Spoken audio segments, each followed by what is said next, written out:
Hi, my name's Carter, and I'm going to show you the reason you, your pets, and all living things are alive right now. The answer is carbon. Let me show you the journey carbon goes through to sustain the planet. It starts out in the atmosphere with all the other carbon atoms as a gas called carbon dioxide. They all stay here until they are needed by plants or other organisms. I'm getting a little hungry.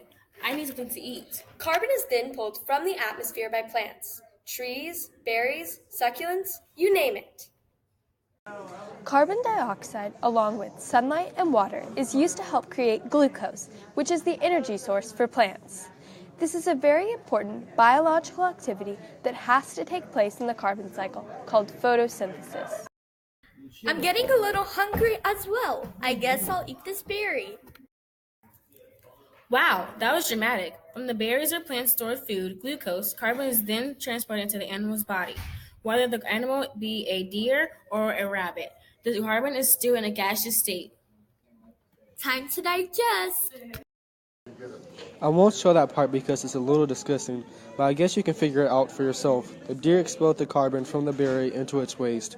Carbon is then put into the ground. This waste then expels carbon dioxide back into the atmosphere from the soil and rocks. This is an important biological occurrence that can also occur when an animal dies, in which the remains decompose and sink into the ground. This is a biochemical process that puts carbon into the environment called decomposition.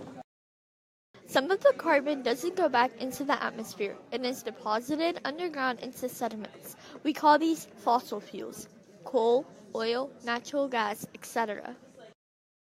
These can build up into volcanoes or be burned by humans. It is a natural geological activity used to put carbon back into the earth.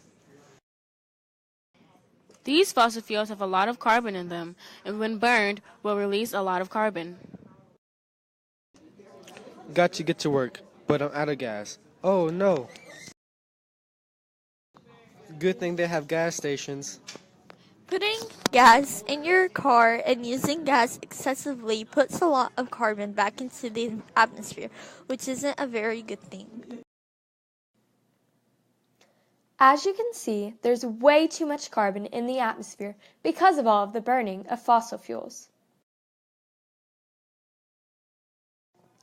This causes global warming, which melts ice caps and causes damage to the earth and the animals living on it.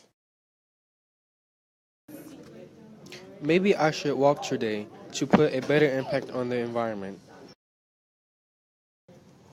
Walking to work, using less gas, finding alternative energy sources, such as windmills or solar energy, are all very good ways to leave a better footprint on the earth and reduce the amount of carbon in the atmosphere.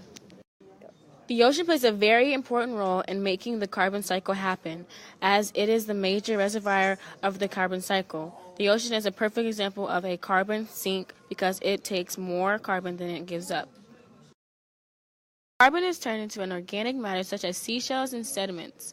These eventually sink into the bottom of the ocean and stay there for a long time. This is very important for the environment because it takes a lot of carbon out of the atmosphere, which causes global warming and keeps it in the ocean. Without carbon, life would not be possible. Plants use carbon dioxide to create glucose, which is the energy they use to create oxygen, also known as what we breathe.